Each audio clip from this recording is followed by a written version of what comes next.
Malcolm locked her inside the room and walked away. Now Liz had to escape through the maze-like hallways of that cursed house. As she ran, she spotted something on the floor. Her phone. Relief rushed through her. Maybe she could finally call the police. But luck wasn't on her side. The battery was completely dead. Now Liz was alone in the dark house. No phone, no help. And from behind the walls, she could hear the sound of children crawling. Slow, scratching, slithering. On the staircase, a dark shadow slowly began moving toward her. But Liz didn't notice. Thankfully, the children hadn't attacked yet. Still, their crawling echoed through the entire house. Then something horrifying happened. From above, saliva dripped from one of the hidden children, landing directly on her phone. Liz realized this was not the time to freeze. Before those creatures grabbed her, she had to act. The attack began.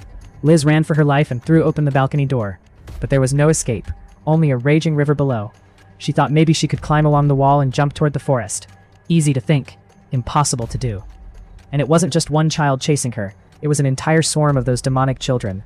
As Liz fell into the river, a huge secret was revealed. Remember the locket she found near the river?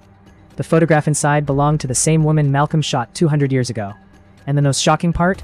That woman looked exactly like Liz. This was no coincidence. Liz survived the river's current, but not Malcolm. He caught her again. This time he threw her into a dungeon-like basement. Dark, cold, filled with dirty plastic sheets scattered everywhere. Liz curled into a corner, waiting for death. Then she felt something nearby. From behind the plastic bags, a strange figure slowly emerged. Liz was so terrified she couldn't even move. She knew this must be one of the children Malcolm had mentioned, but this was only the beginning. The real horror was still coming.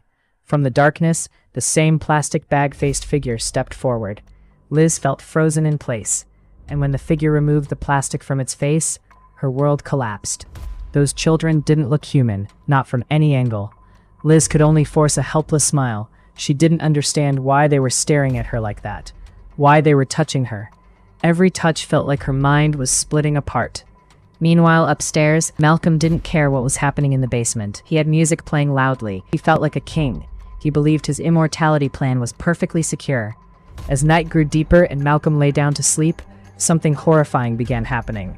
His face started aging, skin sagged, deep wrinkles formed. Within seconds, the young-looking man turned into a 100-year-old corpse. Then, in the darkness, he saw a shadow. The next morning, everything had changed. Malcolm was hanging upside down in the air.